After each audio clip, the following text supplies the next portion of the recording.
자, 다음은 혜성과 같이 등장하지 못했어요. 미국에서 한참 부대끼다가 등장하긴 했지만 최근에 이 글로벌 한류 현상에 대해서 가장 말이 되는 평론이 이분으로부터 나온다. 김영대 평론가를 모시겠습니다. 네. 안녕하세요. 자, 이 한류에 대해서 사실 한문이 아니잖아요. 이거는. 대부분 자기 느낌으로 말하거든요. 김영대 평론가는 기승전결 자기 논리가 분명해가지고 당분간은 써먹을 수 있겠다. 네, 조금씩 하겠습니다. 조금씩. 자, 오늘 주제는 뭡니까? 그래서 보통은 우리가 주제를 요구하거든요. 근데 김영대 평론가 하고 싶은 거 하세요. 라고. 네. 그럼 뭡니까? 이번 주가 사실은 K-팝에서 아주 핫한 주였습니다. 왜 그렇습니까? 예, BTS가 1위를 2주를 했다가 예. 2위로 내려왔지만 다시 1위를 했죠? 근데 다시 이번에 다시 2위를 했습니다. 2위로 내려왔죠? 그러니까 지금 몇 주입니까? 6주. 6주. 6주를 1, 2위를 하는 건데 예. 이거는 K-팝 역사상 처음 있는 일이고 일이고. 그리고 다음 이게 주는 어떻게 될 것 같아요? 다음 주는 예상을 잘 못하기 때문에 다시 한번 1위로 한 번 더 올라간다. 그것도 저는 불가능하지 않다고 봅니다. 그럴 때 그 얘기를 다시 하시죠. 그리고 왔다 갔다 3번을 1위 하는 게 무슨 의미냐? 예, 그 의미를 억지로라도 찾아오겠습니다. 그리고 이제 슈퍼엠이라는 그룹은 빌보드 200 차트에서 이번에 2위로 데뷔를 했고, 그리고 가장 핫한 올해 앨범이라고 많이 주목을 하는 블랙핑크의 예. 정규 앨범 처음 나왔습니다. 아, 그래요? 이때까지 장사한 건 뭐예요, 그러면? 그 싱글이나 디지털 싱글, 뭐 음원, 가끔씩 하나씩 이렇게. 뭐 한 서너 곡 정도 들은 그 미니 앨범이라고 하거든요. 또 있습니다. 관리 방식은 일 관리잖아. 그렇죠. 이미지가 계속 소비돼 버리면 안 되니까 우리 기획사들이 만들어낸 관리 방식이에요. 뭐 그런 일환이기도 그러니까 합니다. 노래가 한 번에 10곡을 낸다고 하더라도 그 내세우는 이미지를 갖고 있는 곡은 보통 타이틀곡 한 곡이지 않습니까? 그런데 이거를 3곡, 4곡 혹은 2곡씩 이렇게 내게 되면은 1년 내내 정말 빨주노초 파남보 형형색색으로 새로운 컨셉을 소개할 수 있는 거니까 이게 우리 기획사들이 창안해낸 방식이에요? 우리가 만들었다고 할 수는 없겠지만은 우리가 가장 지금 잘 쓰고 있죠. 이게 예전에 70년대 락 뮤지션들이 많이 하던 게 이런 컨셉추얼한 방식이잖아요. 근데 이것을 현대 음악에서 가장 잘 활용하고 있는 게 이 한국의 케이팝 아이돌입니다. 그거는 우리나라 예능하고도 연결되어 있는 것 같다. 한번 곡 내고 막 음악 프로 나갔다 그다음에 예능 나가서 여기저기 틀면 다 나오다 갑자기 싹 사라지고 요 패턴이 이제 고도화되면서 그렇습니다. 이런 방식이 나온 거구나. 예, 그리고 이제 기획사들 입장에서는 많은 곡을 한 번에 작업해야 될 필요가 없기 때문에 아이돌들의 스케줄을 쪼개서 녹음을 하고 또 훈련을 하고 특히 안무 연습을 해야 되거든요. 영리한 방식이네. 그렇죠. 아주 그러니까 자원을 최대한 활용할 수 있는 방식이고 그리고 음악 씬이라는 게 1년 안에서도 또 트렌드가 확확 바뀌어요. 그럼 또 거기에 알겠습니다. 대응하기도 좋고. 그러다가 가끔씩 한 번은 이게 정규 앨범이야 하고. 그렇죠. 정규 앨범은요 또 왜 중요하냐면 곡이 많아야 공연을 할 수가 있습니다. K-팝 아이돌 같은 경우는 오프닝 가수 쓰고 중간에 휴식 타임에 누구 나오고 이런 식을 하지 않아요? 처음부터 끝까지 2-3시간을 책임지는 공연을 하고 있는데 그러기 위해서는 다양한 것들을 서사를 보여줄 수 있어야 되기 때문에 가끔 한 번씩은 이렇게 정규 앨범을 내줘야지 이것이 투어에 굉장히 용이하게 쓸 수가 있습니다. 이해했어요 이제. 예. 자, 그런데 사실 그게 본론이 아닌데. 그러니까 그렇게 돌아가는구나. 그래서 블랙핑크의 그래서 정규 앨범이 딱 나왔어. 나왔고 유명한 그 차트 전문가들이 있어요. 그들이 예측하기로 2위 혹은 1위로 데뷔를 할 거다. BTS가 1위 했던 그 차트에서. BTS는 이제 싱글 차트와 앨범 차트를 다 1위를 했었고요. 슈퍼엠이나 블랙핑크가 1위라는 건 앨범 차트입니다. 그래서 싱글 차트보다는 K-팝이 존재를 발휘하기는 좀 쉽다. 그래서는 라디오에서 얼마나 플레이됐냐가 안 들어가니까 블랙핑크의 정규 앨범이 앨범 차트 1위로 데뷔할 가능성이 높다. 이제 K-팝 안에서도 여러 가지의 성공의 방정식이 만들어지는 게 아닌가. K-팝은 똑같은 전략을 갖고 한다고 생각하지만 제가 봤을 때는 BTS가 성공하는 방식, 뭐 슈퍼엠이나 다른 그룹이 성공하는 방식. 슈퍼엠은 뭐예요?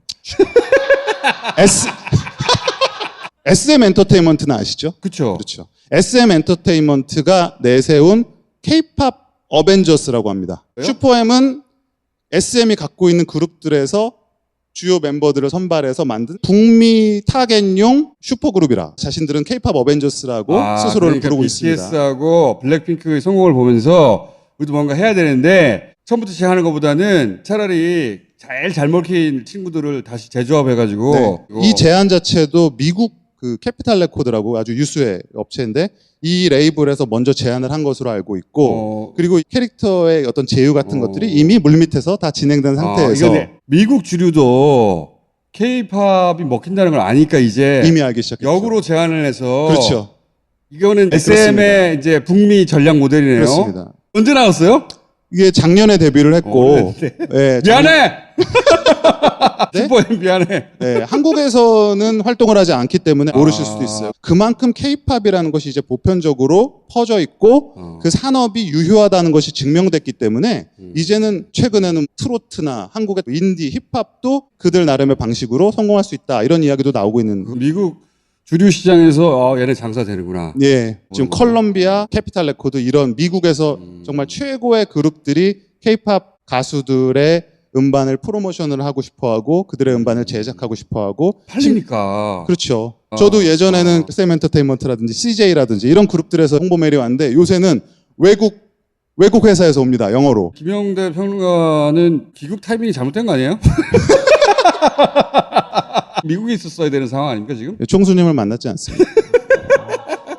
저변은 이렇게 확대되어 가고 있고 미국 주류 시장 플레이어들이 진짜 상품으로 인정해서 네. 여러 가지 방식으로 프로모션하고 있고 그러면 앞으로 5년 후, 10년 후는 전혀 다른 그림이 그려질지도 모르겠어요. 그거는 진짜 모르는 겁니다. 네. 이런 K-팝의 어떤 확장과 관련해서 따끈따끈한 소식이에요. 예, 어제 오늘 있었던 일인데 네. 인도네시아에서 옴니버스 법안이라는 게 통과됐다라는 인도네시아. 말 들어보셨습니까? 이게 아니요. 노동 관련 법입니다. 근데 이 법안 자체가 상당히 그 노동자들이나 서민이나 자영업자들에게는 안 좋고 대기업이나 이로운 법안이라고 돼 있어서 네. 지금 인도네시아에서 시위 같은 게 지금 현재 한반도 일어나고 있습니다. 노동법 계약인데 그렇습니다. 그런데 이 법안에 관련해서 가장 핫하게 반대 운동을 벌이고 있는 것이 인도네시아의 K-팝 팬들입니다.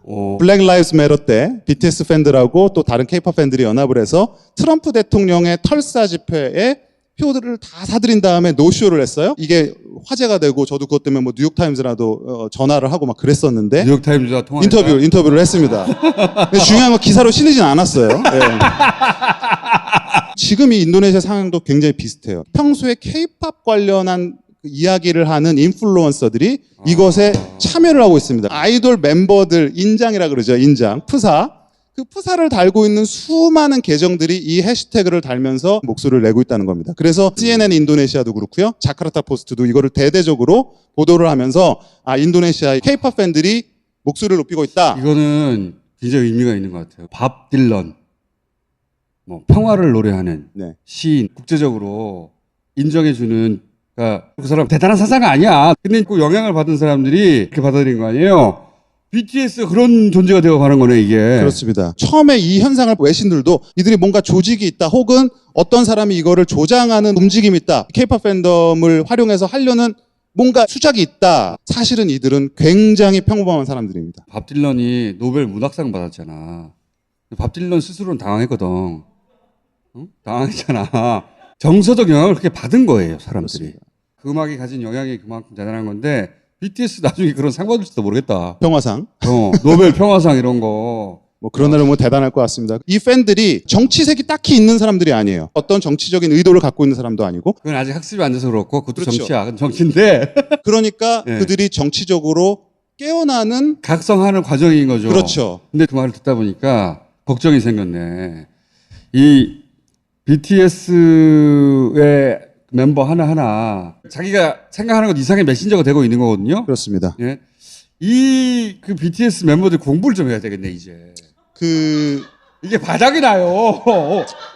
공부가 안 돼 있으면. 사실은 그것도 굉장히 중요한 부분인데 20대에는, 나의 인생은 나의 것, 이런 거로도 충분히 먹히는데, 나이를 먹어서 계속 이어지려면 자기 철학도 있어야 되고, 학습이 필요하거든요. 네. 네. 그래서 그들도 평소에 문학이라든지 그러니까 철학이라든지 선생님 모셔가지고, 빅히트? 예, 빅히트에서 공부 좀 시켜야 되겠어, 이제. K-팝이 자의반 타의반 글로벌 음악이 돼버렸어요. 그러다 보니까 중요한 변곡점에서 어떤 입장을 가져야 될 때가 있단 말이에요. 블랙 그렇죠. 라이브스 매터라든지 그렇죠. 민감한 이슈 같은 문제에 대해서 굉장히 예민하게 알고 있어야 한다는 거죠. 옛날엔 아이돌 기획사나 K-팝 에이전시들은 이런 쪽에 신경을 쓰지 않았습니다. 인문학 소양, 훈련, 교육, 뭐 역사나 철학이나 최근에는 그래서 하고 있는 것으로 알고 있습니다. 그래요? 네, 그거를 도입하고 있는 회사들이 늘어나고 있고요. 영어만 배우고 이래서 될 일이 아니야 이게. 저 같은 사람이 가서 음악의 역사도 아니 나를 불러라.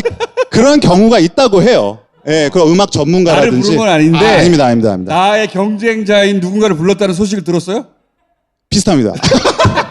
무슨 책에서 꼭 배워야 된다기보다는 자기 사유가 있어야 되거든. 이 자리까지 간 사람을 일부러 만들어낼 수는 없는 거거든요. 그치. 근데 가버렸잖아. 할 수 없다. 공부해야 되겠다, 이 친구들. 응? 그래서 저는 이것이 이제 케이팝 산업의 앞으로 숙제 같은 거라고 춤을 배우고 노래를 테크닉을 배우고 하는 것도 중요하지만 그 사람이 세계 시민으로서 영향력을 발휘할 수 있도록 준비를 시키는 건 역시 에이전시들의 이제 앞으로 몫이. 그러니까 공부가 필요해요. 네, 공부가 필요하고 기획사가 그런 환경을 만들어줘야 돼. 그렇습니다. 그래서 성숙한 시민이 최소한 돼야 돼. 그렇죠. 스스로. 제대로 된 역사인식, 풍부한 인문학적 교양 이런 거 가져야 돼. 제가 그 케이팝 외신 기자들하고 많이 친하니까 물어보면은 굉장히 답답해요. 왜냐면 음악은 참 좋은데 인간으로서 만나서 인터뷰를 하다 보면은 정해진 이야기들 많이 하고 그러니까 그냥 로봇 아니야. 로봇. 열심히 하겠습니다. 최선을 다하겠습니다. 다 열심히 하는데 씨발.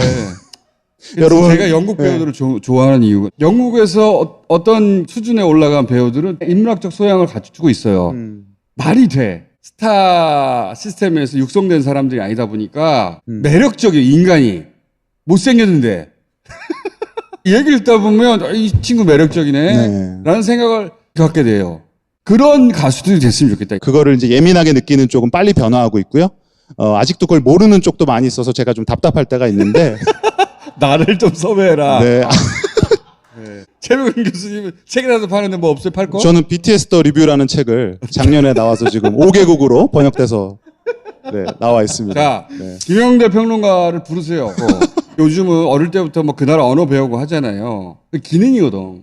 그 사람이 매력 있으면 어떤 말로 인터뷰를 해도 빛이 나거든요. 그 나라 말로 안녕하세요 열심히 하겠습니다. 그 나라 말은 뭐야 이 씨발. 응? 사랑해주세요 뭐 이거 예쁜 사랑 하겠습니다. 연애하면 꼭 예쁜 사랑 지켜봐 달래. 왜 지켜봐 그걸. 이제는 그 어느 때보다도 그들의 아티스트적인 면모 같은 것들이 중요해지고 그것을 사실은 마케팅 포인트로 삼는 그룹들도 늘어나고 있어요. 근데 그러면 그들도 진짜 그러한 준비된 인간이어야 하고 말씀하신 대로 인문학적 소양을 가져야지 자연스럽게 인터뷰든 음악이든 힘을 가지게 되는 것이잖아요. 저는 케이팝의 미래가 그것과도 분명히 깊은 연관을 맺고 있다고 생각을 합니다. 여기까지 하겠습니다. 감사합니다. 응?